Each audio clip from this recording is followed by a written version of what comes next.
Manipur da thokliba irang asagi manungda thokiba human rights khongaunabagi thaudoksingi matangda National Human Rights Commission na Manipur lengakta chapchaba report pikhatlaknaba khanghankhrai.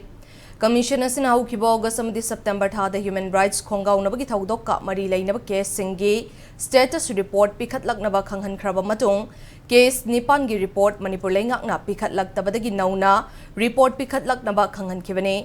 Hiram Asigamari Lainana, Ministry of Home Affairs ki Secretary Nashu, Manipur ki Chief Secretary Amadi Director General of Police da Chayol Mari gi manungda casing asigi action taken report pikhatlaknaba official notice su issue tawkhrai.